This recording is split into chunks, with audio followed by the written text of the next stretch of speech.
மணப்பெண்ணின் பிரத்யேகமான திருமணம் Vivaha the Chennai silks. No compromise. உங்க சைடுலயும் எங்க சைடுலயும். It's a GT promise. GT Holidays, South India's #1 travel brand. உங்கள் தங்க நகையை விற்று உடனடி பணம் பெற மேக்ஸ் கோல்ட். கால் 04445454545. ஒரு 6 வருஷத்துக்கு முன்னாடி வந்துட்டு நாங்கள் நல்லாவே லவ் பண்ணிட்டு தான் இருந்தோம். அது அவங்க ஃபேமிலிஸ்க்குமே தெரியும், எங்கள் ஃபேமிலிஸ்க்குமே தெரியும். இப்போ ரீசெண்டாக என்ன பண்ணுறாருன்னா ஒரு 6-7 months அதுக்கு முன்னாடி கல்யாணம்லாம் நடந்திருந்ததுல இல்லை, கல்யாணம் நடந்ததெல்லாம் உண்மைதான். அந்த கல்யாணத்துக்கு கூட அரேஞ்ச் பண்ணது வந்துட்டு அவங்க மாமியார் வந்து என்னோட ஃப்ரெண்டு. நான் தான் அவங்களை ரெஃபரே பண்ணேன், இது மாதிரி நாஞ்சல் இஸ் குட் பர்சன், நீங்கள் கல்யாணம் பண்ணுவீங்க அப்படின்னு சொல்லிட்டு. இல்லை, அப்போ கல்யாணம் பண்ணதுக்கப்புறம் நீங்கள் எப்போ ரிலேஷன்ஷிப் உங்களுக்கு எப்போ ஸ்டார்ட் ஆச்சு? நாங்கள் ரொம்ப முன்னாடிலேருந்து ரிலேஷன்ஷிப்பில் தான் இருக்கோம். அவர் கல்யாணத்துக்கு அப்புறம் ஸ்டார்ட் ஆகலை, முன்னாடிலேருந்தே அவர் கல்யாணம் ஆகிறதுக்கு முன்னாடிலேருந்து ரிலேஷன்ஷிப்பில் தான் இருக்கும். ரிலேஷன்ஷிப்பில் இருந்தீங்க, அப்புறம் எப்படி நீங்களே கல்யாணம் பண்ணி வச்சீங்க? எனக்கு குழந்தை இல்லை, அவருக்கு வந்துட்டு கல்யாணம் ஆகி குழந்தை பெற்றுக்கணுன்றது ரொம்ப ஆசை. அப்படி இருக்கும்போது நம்மளுக்கு பிடிச்சவங்களுக்காக பண்ணுறது தப்பு இல்லைல்ல. நாஞ்சல் அவரோட ஒய்ஃப்க்கு தெரியுமா? அவங்க சைடுல எல்லாருக்குமே தெரியும். அவங்க எதுவுமே எதிர்ப்பு தெரிவிக்கல. நாங்கள் லவ் பண்ணிட்டு இருக்கும்போது அவங்க எனக்கு ஃப்ரெண்டு. ஏன்னா நாஞ்சில் எப்பவுமே அவங்க வீட்லேயும் சொல்லியிருக்காங்க, நான் 3 bedroom வீடு எடுத்தேன்னா அதில் வைஷு இந்த ரூமு, மரியா இந்த ரூம்னு சொல்லியிருக்காங்க.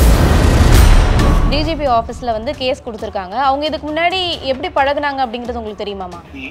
எனக்கு தெரிஞ்ச வரைக்குமே அவங்க 2 பேருமே ரிலேஷன்ஷிப் இருந்தது உண்மைதாங்க. நாஞ்சல் விஜயனையும் வைஷமாவும் எப்போ பார்த்தீங்க? அவங்க எப்போ அவங்க கூட நீங்கள் எப்போ ட்ராவல் பண்ணீங்க? நான் ட்ராவல் பண்ணலைங்க, வைஷு கூட ட்ராவல் பண்ணியிருக்கேன். வீடியோ காலில் 2 பேரும் காமிச்சிருக்காங்க எனக்கு. ஓகே, அப்போ நாஞ்சல் விஜயனும் உங்க கூட பேசியிருக்காங்க.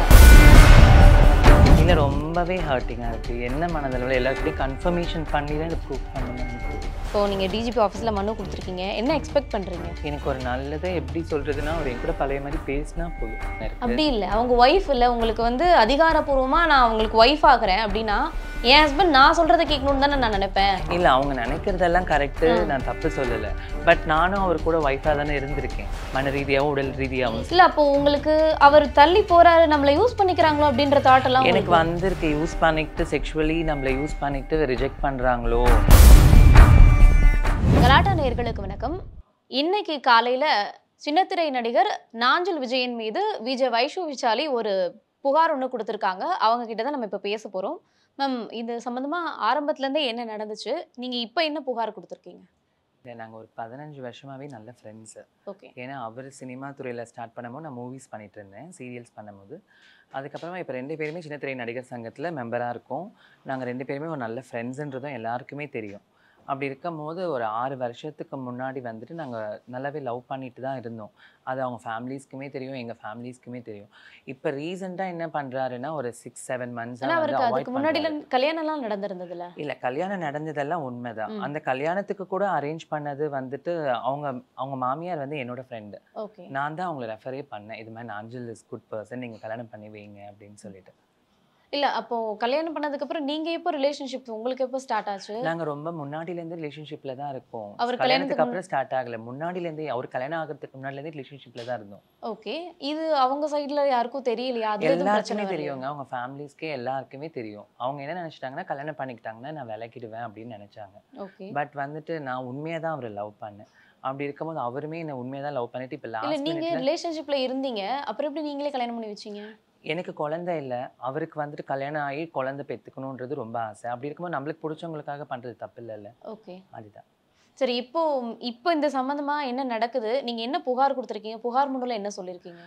புகார் மனுவில் என்ன கொடுத்துருக்கோன்னா, இது மாதிரி வந்துட்டு கடந்த ஒரு 6 வருஷமாக நானும் நாஞ்சல் விஜயனும் காதலிச்சுட்டு வந்துட்டு இருந்தோம். ஆனால் ரீசெண்டாக இப்போ என்ன பண்ணுறாருன்னா, என் கூட பேசுறது இல்லை. இதனால நான் மைண்ட் அளவு ரொம்ப ஸ்ட்ரெஸ்ஸாக இருக்கேன். ஏன்னா சைக்காட்ரிஸ்ட் டாக்டர்ஸ் கிட்ட ட்ரீட்மெண்ட் எடுத்துகிட்டு இருக்கேன், டேப்லெட். ஏன்னா எனக்கு இதனால தூக்கம் கிடையாது சரியா. என்னோட ஒர்க் இப்போ நான் விஜய் டெலிவிஷனில் என்னோட லீடிங் சீரியல் ஒன்று போயிட்டுருக்கேன், அதில் பண்ணிகிட்ருக்கேன். என்னால் கான்சென்ட்ரேட் பண்ண முடியல. என்னோடய ஃபேமிலிஸ் கூடயுமே சரி, ஒர்க்லேயுமே சரி, ஒர்க் கான்சென்ட்ரேட் பண்ண முடியல. ஏன்னா இவர் கூட நம்ம நல்லா பழகிட்டு திடீர்னு நம்ம எதுனா பண்ணிப்போமா அப்படின்ற ஒரு மாதிரி இருக்குது. அதனால மனுவில் சொல்லியிருந்தேன், அவர் என் கூட சேர்த்து வைங்க அப்படின்ட்டு. ஏன்னா இது வந்துட்டு ஒரு பெண்ணுக்கு நடந்தாலுமே இதுவாக இருக்குது, ஒரு திருநங்கைன்னும் போது இதை விட்டுடுவாங்களான்ற ஒரு கேள்விக்குறி எனக்கு இருக்குது. இப்போது ஆரம்பத்துலேருந்தே ரிலேஷன்ஷிப்பில் இருக்கேன்னு சொல்கிறீங்க.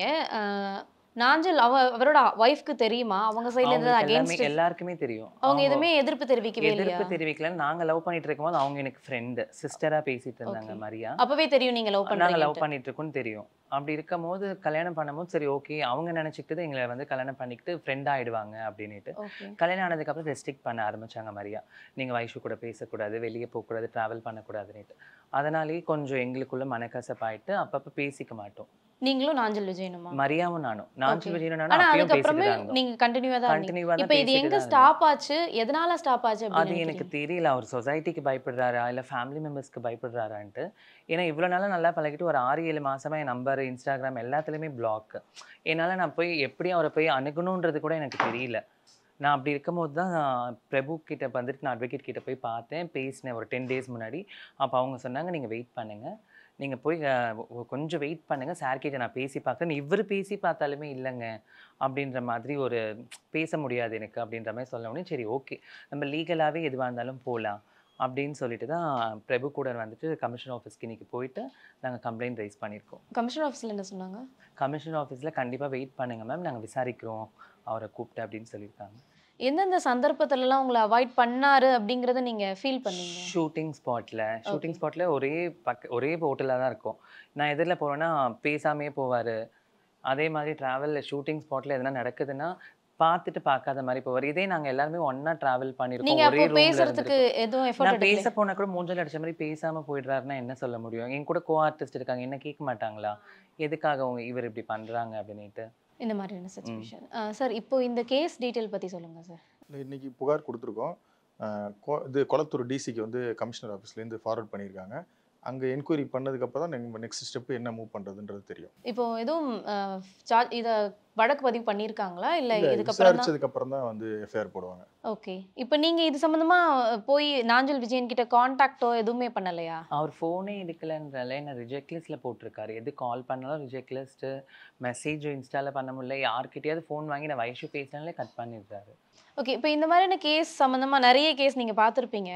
இப்போ இது சம்மந்தமாக போய் கேஸ் கொடுக்கும்போது என்ன மாதிரியான பிரிவு கீழே வழக்கு பதிவு பண்ணுவாங்க? இது எப்படி மூவ் ஆகி போகும் அப்படின்னு நினைக்கிறீங்க? கண்டிப்பாக 376 போடுவாங்க. ஏன்னா அவர் வந்து அவங்க கூட வந்து ரிலேஷன்ஷிப்பில் இருந்திருக்கிறாரு, உடல் ரீதியாகவும் இருந்திருக்கிறாரு, செக்ஷுவலாகவும் இருந்திருக்கிறாரு ஓப்பனாக சொல்லணும்னா.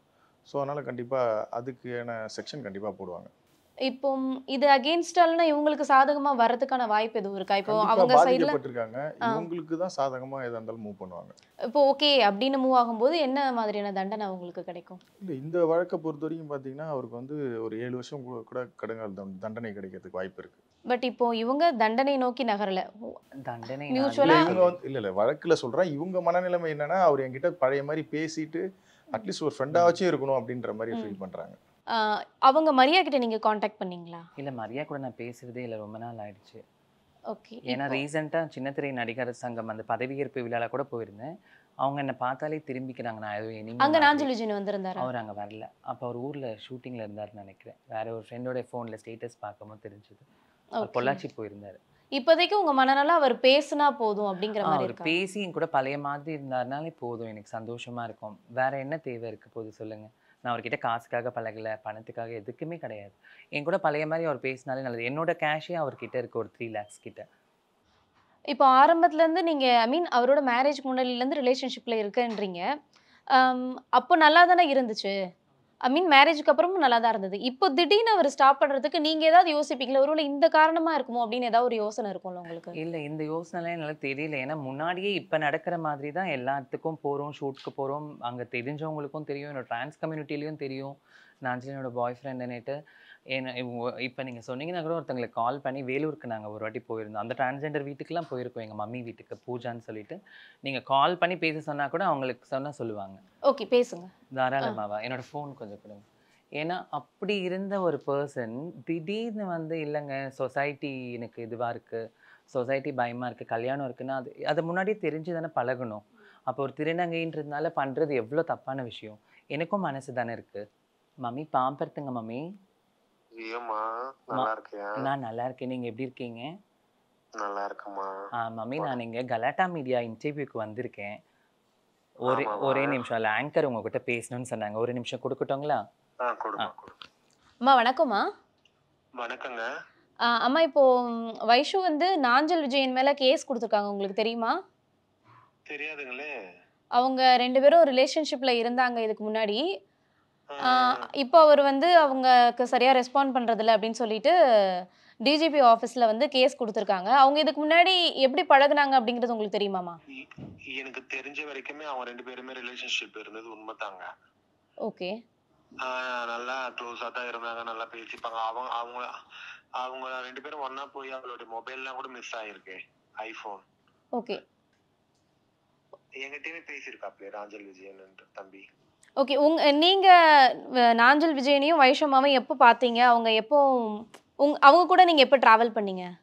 நான் டிராவல் பண்ணலைங்க, வைஷு கூட டிராவல் பண்ணிருக்கேன். அவ வீடியோ கால்ல 2 பேரும் காமிச்சிருக்கா எனக்கு. ஓகே. அப்போ நாஞ்சல் விஜயனும் உங்க கூட பேசியிருக்காங்க? பேசியிருக்காங்க. ஓகே. ஏமா? இல்லம்மா, ஒரு இன்டர்வியூ எடுக்கிறோம், ஒரு கிளாரிஃபிகேஷனுக்காக தான் கேட்குறோம். வேற நல்லாவே பேசியிருக்கிறாப்ல அந்த தம்பி, அம்மான்னு தான் பேசுவாப்ல. இந்த மாதிரி வந்து நிரூபிக்க வேண்டியதா இருக்கிறாப்ல. உங்களையா? ஆமா ஆமா. ஓகே. வைஷு வந்து எனக்கு பொண்ணு தான். அவ அடிக்கடிக்கு அவ கஷ்ட நஷ்டத்தெல்லாம் சொல்லி ஃபோன் பண்ணி பேசுவா. ஓகே. அந்த மாதிரி இருக்கும்போது இதையுமே சொல்லியிருக்கா என்கிட்ட. சரிம்மா. ஓகேம்மா. ஓகே. ஓகேம்மா, நன்றிம்மா. அவங்க 2 பேரும் எவ்வளவு நாள் ரிலேஷன்ஷிப்ல இருந்தாங்கன்னு உங்களுக்கு தெரியுமா? எனக்கு தெரிஞ்சு ஒரு 2-3 வருஷமா இருந்திருப்பாங்கன்னு நினைக்கிறேம்மா. அவங்களோட புரியுது எனக்கு தெரிஞ்சு. ஓகே. ஓகேம்மா. ஓகே. தேங்க்யூம்மா. ஒரு நிமிஷம் அவங்கள்ட்ட கொடுக்குறேன். ரொம்ப தேங்க்ஸ் மம்மி. பாம்பரத்தை நான் திருப்பி பண்றேன் உங்களுக்கு. சரிங்க மம்மி.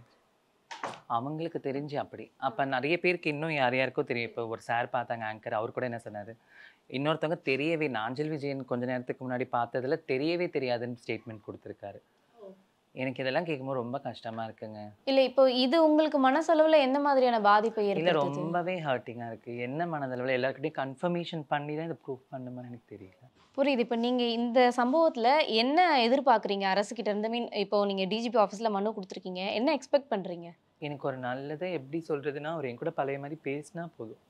திருப்பி ரிலேஷன்ஷிப்ல கூட இல்லைன்னா கூட பரவாயில்ல, நார்மலா பேசல. ரிலேஷன்ஷிப்ல என்ன கல்யாணம் பண்ணிக்கிறேன்னு தானே பழகிருந்தாரு. உங்கள்ட்ட எப்போ அவர் கல்யாணம் பண்ணிக்கிறேன் நான் உடனே அப்படின்னு சொல்லிட்டு கல்யாணத்துக்கு முன்னாடிலாம் அதுதான் சொல்லிட்டு இருந்தாரு. இப்போ கல்யாணத்துக்கு முன்னாடி சொன்னாரு உங்ககிட்ட. அப்ப நீங்க அவர் உங்களை கல்யாணம் பண்ணிக்குவார்னு எந்த நம்பிக்கையில அவருக்கு இன்னொரு கல்யாணம் பண்ணி வச்சீங்க? இல்லங்க, எனக்கு தான் கல்யாணம் ஆகல, அவருக்காவது ஒரு கல்யாணம் ஆகி குழந்தை, அவருக்கு மிஸ்ஸஸ் சின்ன. அப்போ உங்களுக்கு தெரியலையா? ஓகே, குழந்தைக்காக கல்யாணம் பண்ணிக்கிறாங்க, இன்னொரு கல்யாணம் பண்ணிக்கிறாங்க அப்படின்னும் போது எப்படியும் உங்களை விட்டுட்டு போயிருவாங்கன்றது யதார்த்தமான விஷயம் தானே. விட்டுட்டு போவாங்கன்னா எனக்கு அவ்வளோ க்ளோஸ். எனக்கு அவர் பாய் ஃப்ரெண்டா இருக்கிறதுக்கு முன்னாடி ஒரு நல்ல ஃப்ரெண்டு. அது உங்களுக்கு புரியுதா? எனக்கு 15 வருஷம் ஃப்ரெண்ட்ல எல்லா விஷயமும் அவரோட ப்ளஸ் அண்ட் மைனஸ் எனக்கு தெரியும். பட் வைஃப் அப்படினு ஒருத்தவங்க வரும்போது நம்ம டோட்டலா அவங்களோட 2 வருஷத்துக்கு முன்னாடி வந்தவங்களத சொல்றீங்களா? 15 வருஷம் இங்க இருக்கு, 2 வருஷம் எங்க இருக்கு. அப்படி இல்ல, அவங்க வைஃப் இல்ல. உங்களுக்கு வந்து அதிகாரப்பூர்வமா நான் உங்களுக்கு வைஃப் ஆகுறேன் அப்படின்னா என் ஹஸ்பண்ட் நான் சொல்றதை கேட்கணும்னு தானே நான் நினைப்பேன். இல்ல, அவங்க நினைக்கிறதெல்லாம் கரெக்ட், நான் தப்பு சொல்லல.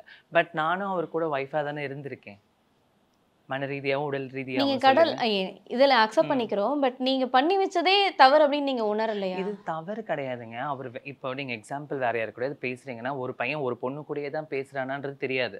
எல்லாரு கூடயுமே ரிலேஷன்ஷிப் வச்சுக்கலாம். அப்படி இருக்கும்போது எனக்கு பட் அது வந்து எப்படி சொல்றது, அதிகாரப்பூர்வமா இல்லல்ல. நீங்க வந்து ஊரறிய கல்யாணம் பண்ணி வச்சிருக்கீங்க. எனக்கு இப்பயே இதை நான் எடுக்கிறேன்னா, கவர்மெண்ட்ல திருநங்கைக்கான சட்டப்பூர்வமான திருமணம் வந்து செல்லுபடி ஆகும்ன்றது இருக்கு. அதனால இப்ப நான் ஒரு கல்யாணம் பண்ணிக்கிட்டா லீகலாவும் பண்ணிக்கலான்றது ஒரு ஆப்ஷன் இருக்கு இல்லையா? அதனாலயும் நான் கேட்குறேன், நான் ஒரு திருமணம் பண்ணிக்கலாம் அப்படின்ட்டு. புரியுது. பட் சரி, ஓகே, நீங்க கல்யாணம் பண்ணி வச்சுட்டீங்க. கல்யாணம் ஆனதுக்கு அப்புறம் எத்தனை வருஷத்துக்கு அப்புறம் உங்களுக்கு இந்த மாதிரியான அந்த கேப் உருவாச்சு? இவ்வளவு நாளா நல்லா தானங்க பேசிட்டு கல்யாணம் எத்தனை வருஷம் ஆகுது? 3 years இருக்கும். ஓகே. 2.5 குழந்தை எப்போ பிறந்தது? 1 yearக்கு அப்புறம் தான். அதனால இப்ப ரீசெண்டா ஒரு 7 months தாங்க பேசல. ரீசெண்டா கூட நாங்க நியூ இயர் அப்பெல்லாம் பாண்டிச்சேரியில ஒண்ணா தான் இருந்தோம். அப்போ வந்து மரியாவும் இருந்தாங்களா? மரியாவும் இருந்தாங்க, அவங்க வீட்டுல இருப்பாங்க, என் கூட அவர் வெளியே வருவாரு.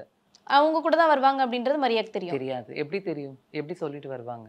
ஓகே. அவருக்கு ஃபர்ஸ்ட் 1000 தான் இருந்தாலும் நான் தானே, செகண்ட் தானே மரியா. அது எப்படி ஏத்துக்க முடியும்? இது எப்படி எடுத்துக்கணும்? உண்மை அதுதாங்க. அவரை நான் லவ் பண்ணியிருக்கேன், அவர் என்ன லவ் பண்ணியிருக்காரு. அப்படி இருக்கும்போது எனக்கு அப்புறம் தான் மரியா. நான் அப்படிதான் நினைக்கிறேன். சட்டப்பூர்வமாக அவங்க கல்யாணம் 2 வருஷத்துக்கு முன்னாடி பண்ணியிருக்கலாம். பட் மனதளவுலேயும் எல்லா விஷயத்துலையும் நாஞ்சில் என் கூட தான் ட்ராவல் பண்ணேன். ஊருக்கே உலகத்துக்கே தெரியும் நிறைய பேருக்கு நாஞ்சில் வைஷு அப்படின்ட்டு. ஓகே, இது நீங்கள் எப்படி நினைக்கிறீங்க? மரியாதை ஃபர்ஸ்ட் அப்படிங்கிறது தானே எல்லாருமே பார்ப்பாங்க. சட்டப்படி பார்த்தா அப்படி இவங்க வந்து அவங்களோட லவ் எக்ஸ்பிரஸ் பண்ணுறாங்க. அதில் வந்து நம்ம எதுவும் பண்ண முடியாது. ஆமாம். ஓகே, தென் சரி, இப்போ இந்த கேஸ் இப்போ கொண்டு போயிருக்கீங்க. இப்போ இல்ல அப்படின்னு சொல்லிட்டு இதுக்கு நாஞ்சில் விஜயன் தரப்புல ஏதாவது பதில் சொல்லியிருக்காங்களா? தெரியலங்க. அவர் என் ஃபோனே ரிஜெக்ட் லிஸ்ட்ல இல்ல இப்ப இந்த போட்டுருக்காரு. நியூஸ் பார்த்திருப்பார்ல? கண்டிப்பா பார்த்திருப்பாங்க. அப்போ அவரோட ஃப்ரெண்ட் சர்க்கிள்ல இருந்து ஏதாவது உங்களுக்கு தகவல் கிடைச்சிருக்குல்ல அவர் எனக்கு இப்படி நிறைய ரியாக்ட் பேர் கால் பண்றாரு? பண்ணி என்னாச்சு, ஏன் திடீர்னு இப்படி பண்ணீங்கன்னு கேட்குறாங்க. நான் என்ன பதில் சொல்றதுன்னு எனக்கு சத்தியமா தெரியல. ஏன்னா எனக்கு வந்து நான் எவ்வளோ அளவுக்கு ஸ்ட்ரெஸ் ஆயிருந்தேன்னா ஒரு கமிஷன் ஆஃபீஸில் போய் கம்ப்ளைண்ட் கொடுக்குற அளவுக்கு போயிருப்போம். ஏன்னா நானும் மீடியாவில் இருக்கேன், அவரும் மீடியாவில் இருக்கார். இதனால என்னோட நேமும் ஸ்பாயில் ஆகும், அவரோட நேமும் ஸ்பாயில் ஆகும். அப்படி இருக்கும்போது துணிஞ்சு நம்ம கொடுக்குறோன்னா எந்த ஒரு விஷயமா இருக்கும் யோசிச்சு பாருங்க. அப்போ எந்த அளவுக்கு நான் என்னோட மைண்ட் அளவில் சும்மா வெளியே சிரிக்கிறேனே தவிர மைண்டில் ஓவர் திங்கிங் நிறைய இருக்குது. எனக்கு தூக்கமும் வர மாட்டுது. இதனால நான் 2 பீல்ஸ் எடுத்துக்கிறேன் நைட்டில் தூங்குறதுக்கு. ஆமாம். எந்த நம்பிக்கையில அவர் திரும்ப வருவார் அப்படின்னு நினைக்கிறீங்க? ஏங்க கண்டிப்பாக வருவாங்கிறது நம்ம கூட பழகி இருக்காங்கல்லங்க. இல்ல இப்போ எதனால விட்டுட்டு போனாங்கன்றது கொஸ்டின் மார்க் இல்லையா? ஆமாம். ஒண்ணு சொசைட்டிக்காக பயந்து, அந்த சொசைட்டிக்காக இப்பதான் அவருக்கு அந்த பயம் வருதா? இதுக்கு முன்னாடி இத்தனை வருஷம் அவர் பழகி இருக்காரு. இருக்கும் போது அவருக்கு யாருமே கிடையாது. இப்ப கல்யாணம் ஆகி பாப்பா இருக்கு. அப்ப நீங்க ஃபீல் பண்ணிருக்கீங்களா? கல்யாணம் பண்ணி வச்சதே நான் கல்யாணத்துக்கே போகலங்க. கல்யாணத்துக்கே நான் பண்ணது தப்புன்றதை உணர்ந்து நான் கல்யாணத்துக்கே போகல. அவ்வளோ வற்புறுத்தினாரு வாங்கன்ட்டு. நான் போவே இல்லை.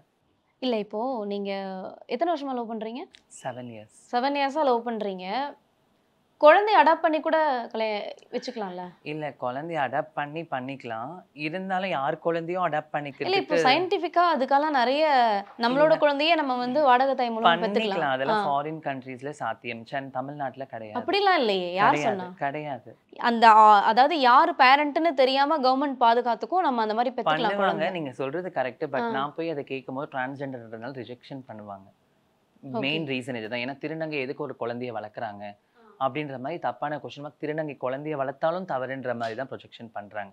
எனக்கு என்னென்னா அவரோட ரொம்ப ஆசை மிஸ்ஸஸ் சின்னத்திரை போகணுன்னு ஆசை விஜய் டெலிவிஷனில். அது நடந்தது. அதுக்கப்புறமா பாப்பா பிறக்கணுன்னாரு, அதுவும் பிறந்தாச்சு. இப்போ தான் நான் அதுதான் கேட்குறேன் அவர்கிட்ட. லாஸ்ட்டாக கேட்டது நான் அதுதான். உங்களுக்கு கல்யாணம் பண்ணணும்னு ஆசை சொன்னீங்க, கல்யாணம் முடிஞ்சது. ரொம்ப இயர்ஸ் கழிச்சு 36 years தானே கல்யாணம் ஆயிருக்கு. அப்படி இருக்கும்போது உங்களுக்கு கல்யாணமும் ஆயிடுச்சு, பாப்பாவும் பிறந்துருச்சு, எல்லாமே பண்ணியாச்சு. இதுக்கப்புறமா அது திருப்பி என் கூட சேர்ந்து வாழலாம்ல அப்படின்னு தான் நான் கேட்குறேன். இல்ல அப்போ உங்களுக்கு அவர் தள்ளி போறாரு, நம்மள யூஸ் பண்ணிக்கிறாங்களோ அப்படின்ற தாட் எல்லாம் எனக்கு உங்களுக்கு வந்திருக்கு. யூஸ் பண்ணிக்கிட்டு செக்ஷுவலி நம்மளை யூஸ் பண்ணிக்கிட்டு ரிஜெக்ட் பண்ணுறாங்களோ டெனி பண்ணுறாங்களோன்ற மாதிரி இருக்கும். பட் எனக்கு தெரியல அதை பற்றி. எனக்கு அதை என்ன சொல்கிறதே தெரியல. அவர் என் கூட திருப்பி பழைய மாதிரி பேசினா போதுன்ற மென்டாலிட்டி மட்டும்தான் இருக்கு. பேசுவார்னு நினைக்கிறீங்களா? கண்டிப்பாக பேசுவாங்க. நம்ம எனக்கு இந்த நம்பிக்கை தான் புரியல. உண்மையாவே பழகுனவங்களுக்கு தெரியும் பேசுவாங்கன்னு. அப்ப இப்ப ஏதோ ஒரு சிக்கல்ல இருக்காரு, அதனால பேச முடியல அப்படின்னு நினைக்கிறீங்க? எடுத்துக்கல. அவருக்கு என்ன மாதிரியான சிக்கலா இருக்கும்னு அது நினைக்கிறீங்க? அவர்கிட்ட தாங்க தெரியும். நான் காடா இருந்தேன்னா அவர் மனசுல என்ன இருக்குன்னு நானே கேட்டுப்பேன் இல்லையா? இப்போ அவங்க மாமியார் வீட்டு சைடுல இருந்தோ இல்ல அவங்க பேரண்ட் வீட்டு சைடுல இருந்தோ யாராவது உங்ககிட்ட கான்டாக்ட்ல இருக்காங்களா? இப்ப பேசுறீங்க? முன்ன இருந்தாங்க, இப்ப கிடையாது. I mean இந்த அவங்க அப்பா கம்ப்ளைண்ட் நல்லா பேசுவாங்க. அவங்க அப்பாக்கு விஜயன் தெரியும். அப்பாவா? நாஞ்சில் விஜயனோட அப்பாக்கு தர்மலிங்கம் அவர் பேரு. அவருக்கு தெரியும். அவங்க சிஸ்டர் தமிழுக்கு தெரியும், பிரபுக்கு தெரியும், அவங்க தம்பிங்க எல்லாருக்குமே தெரியும், அவங்க ஃபேமிலி மெம்பர்ஸ்க்கு. இப்போ ஏன் பேசுறது இல்ல? இப்ப தெரியலங்க. அவர் ரீசெண்டா என் கூட பேசுறது இல்ல. அவங்க ஃபேமிலில இருக்கிறவங்க அவங்க கேக்குறாங்க. ஃபேமிலில இருக்கவங்களும் தெரியல. மரியா சொல்லி கொடுக்குறாங்கன்னு நினைக்கிறேன் பேசக்கூடாதுன்னுட்டு. ஒரு 2 years-ஆ இப்போ மரியா சொல்றது ஒரு நியாயம் தானே. என் ஹஸ்பண்ட் எனக்கு தான் அப்படின்னு நான் நினைக்கிறதுல இல்ல. மரியா நினைக்கிறது நான் தப்புன்னு இப்ப வரைக்கும் சொல்லலைங்க. அதுக்கு முன்னாடி நான் காதலிச்சிருக்கேன்ல, அப்ப என்னோடது. அப்ப ஏன் கூட நீங்க பழகிருக்காரு. கல்யாணம் பண்ணி வச்சதே தப்பு தானேங்க. எனக்கு நீங்க இவ்வளோ ஒரு 15 years-ஆ என்னமோ லவ் பண்றேன் அப்படின்றீங்க. 15 years-ஆ ஃப்ரெண்ட். ஓகே 15 years-ஆ ஃப்ரெண்ட்ஸ். 7 years-ஆ லவ் பண்ணீங்க, அதுக்கு 15 years-ஆ ஃப்ரெண்ட்ஷிப்பா இருந்திருக்கீங்க. அவர் கல்யாணம் பண்ணிக்கிட்டோம் அப்படின்னு எடுத்த முடிவே தப்பு அப்படின்னு நான் சொல்றேன். அந்த இடத்துலயே லவ் வந்து ஸ்பாயில் ஆகலையா? இல்ல ஸ்பாயில்லாம் கிடையாதுங்க. நான் என்ன சொல்றேன், எத்தனையோ பேர் ஹஸ்பண்ட் அண்ட் ஒய்ஃப் இருக்காங்க. ஒய்ஃப்க்கு தெரியாம இன்னொரு பொண்ணு கூட போயிட்டு வராங்க நிறைய ஹஸ்பண்ட். அதுதான் தப்பு. ஆனா அது இல்லீகல் இல்ல. இது நீங்க வந்து லீகலா பண்ணி வச்சிருக்கீங்களே. நல்லது தானேங்க. நம்மளுக்கு பிடிச்சவங்க இன்னொரு கல்யாணம் பண்ணிக்கிறது நல்ல விஷயம். நீங்க யோசிக்கவே இல்லையா? அந்த பொண்ணு எப்படி அலோ பண்ணும் நம்மள? அக்செப்ட் பண்ணணுங்க. அதுதாங்க சொசைட்டி எவ்வளவு விஷயம் மாறிடுச்சு. அக்செப்ட் பண்ணணுங்க. என்ன நினைக்கிறீங்க இத பத்தி? சட்டப்படி அது நம்ம சொல்ல முடியாது. அவங்க வந்து எப்படின்னா, சரி நம்மளால தான் ஒருத்தனை புதுசா ஒரு ஆளை கல்யாணம் பண்ணிக்க முடியாது, நம்ம லவ் பண்ண பையனாவது இன்னொரு பொண்ணை கல்யாணம் பண்ணிக்கணும், குழந்தை அந்த இருக்கணும்னு அவரோட ஆசையை தியாகம் வந்து புரியுது. அதுக்காக இவங்க கொஞ்சம் தியாகம் பண்ணியிருக்காங்க. எனக்கு இதுக்காக அவார்டு எல்லாம் கொடுக்க வேணாம். என் கூட அவர் சேர்ந்தாருன்னா போதும்னு தான் நினைக்கிறேன். அவ்வளவுதான். இல்ல அது எனக்கு புரியுது. ஆனா ஒய்ஃபோட இப்ப நீங்க ஒய்ஃப்னு வச்சுக்கோங்க, நாஞ்சில் விஜயன் உங்க ஹஸ்பண்ட், அவங்க வேற ஒருத்தவங்க கூட இல்லீகலா ரிலேஷன்ஷிப்ல இருக்காங்கன்னா நீங்க அக்செப்ட் பண்ணிக்குவீங்களா? ஸ்டார்டிங் அக்செப்ட் பண்ணிக்க மாட்டேன், அப்புறமா அக்செப்ட் பண்ணிப்பேன். சத்தியமாக. இல்ல நீங்க எப்படி சொல்றது, ஒரு அன்கண்டிஷனல் லவ்ல இருக்கீங்க, புரியுது.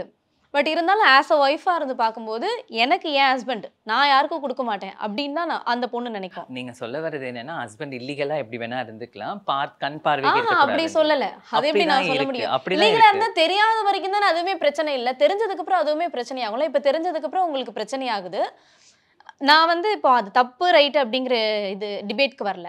நீங்க கல்யாணம் பண்ணி வச்சது எதன் அடிப்படையில வச்சீங்க, கல்யாணம் பண்ணதுக்கு அப்புறம் எப்படி நம்ம கூட டில் எண்ட் வரைக்கும் டிராவல் பண்ணுவாங்க அப்படின்ற நம்பிக்கை எப்படி எனக்கு ஒரு நம்பிக்கைங்க. அவர் கூட நான் பழகியிருக்கேன், பேசியிருக்கேன். அப்படி இருக்கும்போது ஒன்றா இருக்கும்போது நாங்கள் பேசிக்கிற விஷயம் இதுதான். அப்படி இருக்கும்போது உங்களுக்குன்னு நீங்கள் எதுவாக இருந்தாலும் என்கிட்ட சொல்லிவிடுங்க, எதுவாக இருந்தாலும் ஓப்பனாக உங்களுக்கு கல்யாணம் நடக்கட்டும், குழந்தை பெற்றுக்கலாம், அது என்னோட பாப்பா, அந்த மாதிரிலாம் நாங்கள் பேசிக்கிட்டோம். முன்னாடி குழந்தை கூடலாம் பேசுவீங்களா? அவங்க லாஸ்ட் டைம் மரியா நான் பாப்பா தூக்கலான்னு போனால் தள்ளி திரும்பிக்கிட்டாங்க, பாப்பா கூட கொடுக்கல. நான் அழுதுகிட்டே வந்து விஜய் கால் பண்ணேன், இது மாதிரி பாப்பா கூட கொடுக்கலடா, அவ்வளோ என்ன நான் விரோதி ஆகிட்டேன்னு எனக்கு தெரியல அப்படின்னு சொல்லிட்டு. நீங்கள் ஃபீல் பண்ணாதீங்கன்னு திருப்பி விஜய் கூப்பிட்டு வந்து காமிச்சாரு. கடைசியாக எப்போ பேசினாங்க விஜயன்? லாஸ்ட்டாக ஒரு 6 months இருக்கும். அதுக்கப்புறம் தான் இந்த அவாய்டு. சரி, ஓகே. இப்போ இந்த கேஸில் நெக்ஸ்ட்டு என்ன மூவ் ஆகும் சார்? இல்லை மேடம், இப்போ வந்து அவங்களுக்கு சம்மன் போடுவாங்க, சம்மன் போட்டு விசாரிப்பாங்க. வரும்போது அவர் என்ன சொல்கிறாருன்னு, இவங்க இவ்வளோ அன்கண்டிஷனல் லவ்வாக இருக்கும் போது அவரை நேரில் பார்த்து சமாதானம் கூட ஆனால் ஆகிடுவாங்கன்னு நினைக்கிறேன். ஏன்னா இவங்க இல்ல கண்டிப்பா இப்போ அவர் ஏமாத்துறதுக்காக கூட இவங்க வந்து சரின்றவாங்கல்ல, திருப்பி அது தொடர்ந்துச்சுன்னா என்ன பண்ணுவீங்க? இல்லை, அவங்க அதை தான் கேட்டாங்க. அங்கே கமிஷன் ஆஃபீஸ்லேயே என்ன கேட்டாங்கன்னா, அரெஸ்ட் பண்ணணுமா அப்படின்னு கேட்டாங்க. ஒருத்தவங்க லவ் பண்ணவங்கள எப்படி அரெஸ்ட் பண்ண சொல்லுவாங்க சார் அப்படின்னு நானும் சொல்லியிருந்தேன். எனக்கு என்னென்னா ஒரு பழைய மாதிரி என் கூட பேசி நார்மலாக பேசினாருன்னா, அவங்கக்கிட்டேயுமே கமிஷன் ஆஃபீஸில் சொன்னாருன்னா திருப்பி பழைய மாதிரி பேசினா எனக்கு போதும், நார்மலாக விட்டுடலாம். இல்லை இதை கேட்க மாட்டாருன்னா கண்டிப்பாக அரெஸ்ட் பண்ணுறதுக்கும் நான் ஓகே தான் சொல்லணும். ஏன்னா வேற ஆப்ஷன் இல்லை. இப்போ அவங்க கூப்பிட்டு விசாரிக்கிறாங்க, சரி ஓகே நான் பேசுறேன் அப்படின்னு சொல்லிட்டு உங்களை கம்ப்ளைண்ட் வாபஸ் வாங்க வைக்கிறாங்கன்னு வச்சுக்கோங்க, அதுக்கப்புறம் திருப்பி அவாய்ட் பண்ண என்ன பண்ணுவீங்க? அது எப்படி பண்ணுவாங்க? நான் எழுதும் போதே லீகலாக எழுதி வாங்கிப்பேன்ல, அவாய்ட் பண்ணிங்கன்னா திருப்பி போவேன்ட்டு. ஓகே, இந்த கேஸை நீங்க எப்படி தொடர்ந்து உங்ககிட்ட பேசுற வரைக்கும் அதை முடிக்க மாட்டேன் அப்படின்ற மாதிரி இருக்கீங்க. ஏங்க நான் உண்மையா லவ் பண்ணியிருக்கேங்க, பொய்யா லவ் பண்ணா பரவாயில்ல, இவங்க இல்லைன்னா இன்னொருத்தவங்கன்னு போயிடலாம். உண்மையா லவ் பண்ணவங்க எப்படிங்க பேச முடியும்? நீங்க 15 years ஃப்ரெண்ட்ஷிப்பா இருக்கீங்கல்ல, எப்பத்துல இந்த ரிலேஷன்ஷிப் ஸ்டார்ட் ஆச்சு, யார் அப்ரோச் பண்ணாங்க? ஐ மீன் 2000 ஒரு 17 இல்லை 18 இருக்கும். அந்த டைமில் தான் வந்துட்டு அவருக்கு ஒரு ப்ராப்ளம் ஆச்சு. நீங்கள் பழைய வீடியோவில் பார்த்துருப்பீங்கன்னு தெரியும். ஏன்னா வந்துட்டு அவருக்கு வேற ஒருத்தவங்க மூலியமா ப்ராப்ளம் ஆச்சுன்னுட்டு அதுக்கப்புறமா அடிச்சுட்டாங்க. வீட்டில் வந்து அடிச்சு யூடியூப் சேனல் வச்சுட்டு இருக்கும் போது அப்போதான் வந்துட்டு இந்த கேரிங்காக பேசுறது, நான் என்னோட கார் எடுத்துட்டு நான் அவரை போய் பார்ப்பேன் நைட்டில், திருப்பி அவர் வீட்டுக்கு வருவார், இது ஃப்ரெண்ட்லியாக போகும். அப்படியே இதுவானதுக்கு அப்புறமா கொஞ்சம் ஒரு ஆறுதலாக இருந்ததுனால லவ் பண்ண ஆரம்பிச்சிட்டேன். நீங்கள் அவர்கிட்ட சொன்னேன், ஃபர்ஸ்ட் நான் எனக்கு பிடிச்சிருக்கு விஜய், நான் லவ் பண்ணுறேன்னு. அவர் ஸ்டார்டிங் அக்செப்ட் பண்ணிக்கல, அதுக்கப்புறமா போக போக எனக்கு அவருக்கும் எனக்கு பிடிச்சிட்டு அக்செப்ட் பண்ணிக்கிட்டாங்க. அதுக்கப்புறம் தான் அந்த ரிலேஷன்ஷிப் ஸ்டார்ட் ஆச்சு. அதுக்கப்புறம் ஒரு கிட்டத்தட்ட ஒரு 7 வருஷம் லவ்க்கு அப்புறம் நீங்கள் திரும்ப கல்யாணம் பண்ணி வச்சிங்களா? இல்லைங்க, அப்படியே போயிட்டு இருந்தது. எனக்கு தெரியாது அவர் இவ்வளோ சீக்கிரம் டக்குன்னு கல்யாணம் பண்ணிப்பாருன்ட்டு. இது அப்படியே நார்மலாக. நீங்கள் இப்போ கல்யாணம் அவர் வந்து குழந்தைக்காக கல்யாணம் பண்ணுறாரு அப்படின்றீங்க, சரிப்பா நீ கல்யாணம் பண்ணிக்கோ அப்படின்னு நீங்கள் ஒரு டிசிஷன் எடுக்கிறீங்கல்ல, நீங்கள் தான் பொண்ணு பார்க்குறீங்க எல்லாமே பண்ணுறீங்க, அதுக்கு அவர் அக்செப்ட் பண்ணிக்கிட்டாரா? உடனே அக்செப்ட் பண்ணிக்கல, கொஞ்ச நாள் டைம் எடுத்துக்கிட்டு ஓகே பார்க்கலாம். எனக்குமே ஸ்டார்டிங் கொஞ்சம் யோசனையாக இருந்தது, என்னடா இது நாளைக்கு கல்யாணம் பண்ணி கொடுத்தா இப்போ நீங்கள் கொஸ்டின் பண்ணி நான் இந்த இடத்துல உட்காந்து இருக்கேன் பார்த்தீங்களா, இந்த கேள்வி நம்மளை நாளைக்கு கேட்பாங்களே, என்ன பண்ணுவோம், என்ன பண்ண போகிறோம், அதெல்லாம் நான் மைண்ட் அளவில் அப்போவே யோசித்தேன். நீங்கள் ஏன் இதை பண்ணீங்க, இந்த முட்டாள்தனம் வேலை அப்படின்ட்டு. ஆனால் நான் யோசிச்சது ஃபுல்லாகவே என்னென்னா, அவனுக்கு மிஸ்ஸஸ் சின்னத்திரை போகணுன்றது ரொம்ப பெரிய கனவு. அதுக்கப்புறம் அவனுக்கு என்னென்னா பாப்பா பிறந்ததுன்னா அவங்க அம்மாவே வந்து பிறக்கிறாங்கன்றது ஒரு மைண்ட் செட். அதனால அவங்க பாப்பா அதே மாதிரி பொன் பாப்பா தான் பிறந்தது. அவங்க அம்மா பேர் கற்பகம். அதனால சரி ஓகே, அப்போ பாப்பா பிறந்ததுன்னா நல்லா தானே இருக்கும் அப்படின்னு சொல்லிட்டு தான் கல்யாணம் பண்ணிக்கிட்டதுக்கு எல்லாத்துக்குமே அக்செப்ட் பண்ணிக்கிட்டேன் நான். நீங்களும் மரியாவும் ஆரம்பத்துலேருந்தே ஃப்ரெண்ட்ஸ்? நாங்கள் நல்ல ஃப்ரெண்ட்ஸ்னால் தங்கச்சி, நல்ல ஒரு ஃப்ரெண்டாக பேசிப்போம். அவங்க அம்மாவும் எனக்கு ரொம்ப க்ளோஸு. எனக்கு வேற ஒருத்தவங்க மூலியமாக அவங்க சாந்தி ஜோசப் அம்மா எனக்கு ஃப்ரெண்டு. அப்படி அவங்க வீட்டுக்கு போய் கிறிஸ்மஸ் அப்போ மீட் பண்ணும்போது தான் இதெல்லாம் பேசும்போது கொஞ்ச நாளுக்கு அப்புறம் நாஞ்சில் வீட்டிலேருந்து பொண்ணு பார்த்துட்டு இருந்தாங்க. அப்போ சொல்லும் போது தான் என்னடா விஜய் இப்படிலாம் பண்ணுறாங்கன்னும் போது சரி பார்க்குறது பார்க்கட்டும்னு சொல்லி நிறைய ரிஜெக்ஷன் ஆச்சு. அப்போ நானே சரி ஓகே மரியா நல்ல பொண்ணு, அப்படி இருக்கும்போது மரியா நம்ம கூட இருந்தால் நம்மளுக்கும் ஒரு கம்ஃபர்டபுளாக தானே இருக்கும், அவளும் அக்செப்ட் பண்ணிப்பா அப்படின்னு நான் நினச்சிக்கிட்டேன். விஜய்கிட்டையும் சொன்னேன். அப்போ எல்லாமே சொன்னதுக்கப்புறம் ஓகேன்னு சொல்லிட்டு அவங்ககிட்டயும் சொன்னதுக்கு அப்புறமா இது மரியா கிட்ட சொன்னீங்களா? மரியாக்கு எப்படி சொல்ல முடியும்? நீங்க மரியாட்ட தானே முதல்ல சொல்லியிருக்கணும். அவங்க அம்மா கிட்ட தான் சொன்னேன். மரியாவோட அம்மா கிட்ட. அவங்க என்ன சொன்னாங்க? என்னம்மா சொல்ற அப்படின்னு ஷாக் ஆனாங்க. இதுதாம்மா உண்மை, ஏன்னா நான் பொய் சொல்லக்கூடாதுன்னு நினைக்கிறேன், எனக்கு உங்களுக்கு கல்யாணத்துக்கு அப்புறம் தெரிஞ்சதுன்னா தப்பாயிடும், நான் முன்னாடியே சொல்லிடுறேன்னு சொல்லி சொன்னேன். அவங்க என்ன வேற எதுவும் ரியாக்ட் அவங்க பண்ணி வேற எதுவுமே சொல்ல கொஞ்ச நாள் பேசல, அதுக்கப்புறமா அவாய்ட் பண்ண ஆரம்பிச்சாங்க என்ன. இது மேரேஜ்க்கு முன்னாடியே சொல்லிட்டீங்க Marriage மரியோட முன்னாடியே அம்மா கிட்ட. சொல்லியாச்சு. ஆனாலும் அக்செப்ட் பண்ணி கல்யாணம் பண்ணி வச்சிட்டாங்க. அக்செப்ட் பண்ணி கல்யாணம் பண்ணி வச்சிட்டாங்க. மரியாக்கு எப்ப தெரிய வந்துச்சு? அவங்களுக்கு எப்போ தெரியும்னா அவங்க அம்மா இதை நான் சொல்லிட்டேன் இல்லையா, அதுக்கப்புறமா நான் ஆஞ்சல் கூட சேர விடக்கூடாது. இப்போ வரைக்குமே அவங்க வீட்டில் எனக்கு பயம் இருக்கும், நான் எனக்காவது பெட்டி எடுத்துகிட்டு வீட்டுக்கு வந்துடுவேன் அவங்க வீட்டுக்கு அப்படின்ட்டு. ஏன்னா நான் ஆஞ்சல் எப்போவுமே அவங்க வீட்லேயும் சொல்லியிருக்கான், நான் 3 பெட்ரூம் வீடு எடுத்தேன்னா அதில் வைஷு இந்த ரூமு மரியா இந்த ரூமுன்னு சொல்லுவான், அது எல்லாருக்கிட்டையுமே சொல்லுவான். இப்போ நீங்க கம்ப்ளைண்ட் கொடுக்கும்போது என்ன மாதிரியான எவிடன்ஸ்லாம் சப்மிட் பண்ணீங்க? நாங்கள் என்ன கொடுத்துருக்கோம் அப்படின்னா அவங்க கூட எடுத்த ஃபோட்டோஸ் எல்லாமே கொடுத்துருக்கோம். அவர் என் கூட வீடியோ கால் பண்ணுவார்ல அதெல்லாம். இது எல்லாமே கமிஷனர் ஆஃபீஸ்ல இதுதான் ஷூட்டிங். இதெல்லாம் ஷூட்டிங் ஸ்பாட்ல எடுத்த போட்டோவா? இல்ல நாங்க பர்சனலா வெளியே போறது. இந்த போட்டோஸ்ல எல்லாம் ஷூட்டிங் எங்கேயுமே போலையே. இல்ல அதுல மேக்கப் போட்டிருக்கீங்களே அதனால. எல்லாத்துலயுமே மேக்கப் பண்ணிட்டு தான் அவங்க கூட போவேன். இல்ல இப்போ இந்த கேஸோட நெக்ஸ்ட் ஸ்டெப்ல இதே மாதிரி ஏதாவது சிமிலரா நடந்த கேசஸ் ஏதாவது இருக்குதா அவங்க பாத்துக்கிங்க? இப்போ அது மாதிரி இருக்கிறது பார்த்தீங்கன்னா நாங்கள் வந்து அவங்க பேச இப்போ இவங்களை அவாய்ட் பண்ணுறாங்க, இல்லை இவங்கள்ட்டேருந்து ஏதாவது பணம் வாங்கியிருக்காங்க போயிருக்காங்க, இல்லை உடல் ரீதியாக ஏதாவது நடந்திருக்கு போயிருக்குன்னா நெக்ஸ்ட் ஸ்டெப்பு வந்து டிஎன்ஏ டெஸ்ட் எடுப்பாங்க, மெடிக்கலி ப்ரூஃப் பண்ணணும். இப்போ 376 இது போட்டாங்கன்னா எஃப்ஐஆர் போட்டாங்கன்னா வந்துட்டு மெடிக்கலி என்ன இவங்க கூட செக்ஷுவலாக என்ன இருந்தாங்களா போனாங்களான்றதை எடுத்து பார்த்துட்டு அதுக்கப்புறம் அதுக்கான அஃபென்ஸ் படி சார்ஜ் ஷீட் போட்டு அவங்க மேலே வந்து நீதிமன்றத்தில் வந்து ஃபைல் பண்ணுவாங்க. அது நம்ம கோர்ட்டில் வந்து கோர்ட் ப்ரொசீடிங்ஸ் நம்ம பார்த்துக்கணும். இப்போ இவங்க இதில் பொறுத்த வரைக்கும் எப்படி நடக்கும்னா இவர் வந்து இப்போ பேசுகிறேன்னு சொன்னாலே இவங்க வித்ரா பண்ணிப்பாங்க அப்படி இருக்கு. இவங்களோட அன்கண்டிஷனல் லவ்வால் வந்து இவங்க வந்து அவனை தண்டிக்கணும்ன்ற இது இல்லை, ஆனால் கடைசி எக்ஸ்ட்ரீமாக போனால் பண்ணுவாங்க போல இருக்கு. அதுவும் ஏன்னா இவங்களுக்கு மேலே கொஞ்சம் டவுட்டாக தான் இருக்குது. இல்லை அது நான் அங்கேயே சொன்னேன், ஏன்னா நடவடிக்கை எடுக்கணும்னு சொல்கிறாங்க. ஸ்டார்டிங் இல்லைன்றாங்க, அதுக்கப்புறம் பேசவே மாட்டார், அட்லீஸ்ட் ஃப்ரெண்டாக வச்சும் இருக்கணும்னு நினைக்கிறாங்க. இன் ஃபியூச்சர் வந்து அப்படியும் இல்லை அப்படின்னா நான் கண்டிப்பாக வந்து அவர் மேலே எஃப்ஐஆர் போடுறதுக்கான வழியே செய்வேன் அப்படிங்கிறாங்க. இப்போ அதான் அவங்க நான் ஏற்கனவே கேட்ட மாதிரி தான் அவங்க ஒரு வேளை சரி நான் பேசுகிறேன் அப்படின்னு சொல்லிட்டு கேஸ் நீங்கள் விட்ரா பண்ணிடுறீங்கன்னு வச்சுக்கோங்க, அதுக்கப்புறம் சும்மா ஒரு மாதம் பேசிட்டு அதுக்கப்புறம் பேசாமல் விட்டார்னா திருப்பி கேஸ் ஃபைல் பண்ணுவீங்களா? அதுதான் உங்ககிட்ட சொல்கிறேன், லீகலாக அவர்கிட்ட எழுதி வாங்கிப்பேன். ஏன்னா இதுக்கப்புறம் நம்ப முடியாதுல்ல, மீடியா வந்ததுக்கப்புறம் அவர் பயப்படுறாருன்னா என்ன பண்ண முடியும்? நீங்கள் சொன்ன மாதிரி 1 month இல்லை 3 months நல்லா பேசிட்டு 4th month அப்புறம் திருப்பி பழைய மாதிரியே பிளாக் பண்ணிட்டாருன்னா திருப்பியும் கமிஷனர் ஆஃபீஸ்க்கு தானே போகும். அதனால நான் அப்படிலாம் பண்ண மாட்டேன், தெளிவாக எழுதி வாங்கிட்டு தான் அவர் கூட பழக ஆரம்பிப்பேன். நீ என்னைக்காவது ஒரு நாள் போயிருவேன்னு தெரியும், ஆனால் இவ்வளோ சீக்கிரம் தெரியாதுன்றாங்கல்ல, அப்போ நீங்கள் அவங்க கிட்ட கொஸ்டின் பண்ணலையா? என்னைக்காவது ஒரு நாள் நான் பேசியிருக்காங்க இதை நீங்கள் அன்னைக்கே கேட்டிருக்கலாமேன்னு நான் கேட்டேன் அவங்க கிட்ட. அப்போ சொன்னாங்க இல்லை நான் சும்மா விளையாட்டுக்கு ஒன்று வெறுப்பேற்றதுக்காக. இந்த மாதிரி டைமில் வெறுப்பேற்றுறதுக்கு என்னன்னு எனக்கு தெரியல. கேஸ் நல்லபடியாக முடிஞ்சிடும்னு நினைக்கிறீங்க? கண்டிப்பாக முடியும், நம்பிக்கை இருக்கு எனக்கு. உங்களை பிளாக் பண்ணிட்டாரு, அதுக்கப்புறம் உங்களை ஷூட்டிங் ஸ்பாட்லேயும் டேரெக்டாக அவாய்ட் பண்ணுறாரு, நீங்கள் திருப்பி பேச போகிறீங்க அப்பயும் அவாய்ட் பண்ணுறாரு. ஸோ அப்புறம் வீட்டுக்கு ஏதாவது போய் பார்க்கறதுக்கு ட்ரை பண்ணீங்களா? இல்லைங்க, ஆக்சுவலி இப்போ நீங்கள் என்னுடைய குற்றச்சாட்டு இப்படி வந்துட்டு என்ன சொல்கிறது மீடியாலேயே போடும் போது திருநங்கை பாலியல் புகார்னு மட்டும்தான் போட்டிருக்கீங்க. இதை நான் எதுவுமே பண்ணாமல் கமிஷனர் ஆஃபீஸ் கிட்ட லீகலாக போனதுக்கே என்ன இப்படி போட்டிருக்கீங்க. இன்னும் நான் டேரெக்டாக அவங்க மாமியார் வீட்டுக்கிட்ட போயிட்டு, ஏன்னா அவர் அவங்க மாமியார் வீட்டில் அடையாரில் தான் இருக்காரு, இப்போ நான் டேரெக்டாக போயிட்டு அவர்கிட்ட ஒரு இஷ்யூவோ ஏதோ ஒன்று கேட்குறேன்னா எனக்கு என்ன ஒரு பாதுகாப்பு இருக்கும்? அண்ட் நான் என்னென்னதோ பண்ணேன்னு அவங்க சொல்கிறதுக்கு வாய்ப்புகள் இருக்குல்ல. ஒரு திருநங்கை எனக்கே மாறிடும். ஏன்னா வந்து வைஷு வந்தாங்க திருநங்கை, அவங்க இது மாதிரி ப்ராப்ளம் பண்ணாங்க, ஈஸியாக அக்செப்ட் பண்ணிப்பாங்க. ஏன்னா திருநங்கைகள்லாம் இப்படி பண்ணுவாங்கன்னு அவங்க ஆல்ரெடி ப்ரொஜெக்ஷன் தனியாக பண்ணி வச்சுருக்காங்க ட்ரான்ஸ் மேலே. அப்படி இருக்கும்போது நான் அதை பண்ணக்கூடாதுன்றதுக்காக தான் ஒரு வீட்டாண்ட போகல. இல்லைன்னா நான் ஷூட்டிங் ஸ்பாட்லேயே கேட்டிருக்கலாம், இல்லை ட்ரான்ஸ் கம்யூனிட்டி எங்கள் மெம்பர்ஸ் இருக்காங்களா அவங்க கிட்ட போயிட்டு சொல்லியிருந்தா அவங்க கேட்டிருப்பாங்க. எனக்கு எதுவுமே வேணாம், அவங்களெல்லாம் கேட்டு நான் பழகலை. இதை லீகலாக மூவ் பண்ணி அவரை என்னை அக்செப்ட் பண்ணிக்கணுன்றது தான் என்னோட ஒரு விஷயம் இருக்கு, அவ்வளோதான். மணப்பெண்ணின் பிரத்யேகமான திருமணம் Vivaha the Chennai silks. No compromise. உங்க சைடுலயும் எங்க சைடுலயும். It's a GT promise. GT Holidays, South India's #1 travel brand. உங்கள் தங்க நகையை விற்று உடனடி பணம் பெற மேக்ஸ் கோல்ட். கால் 04445454545.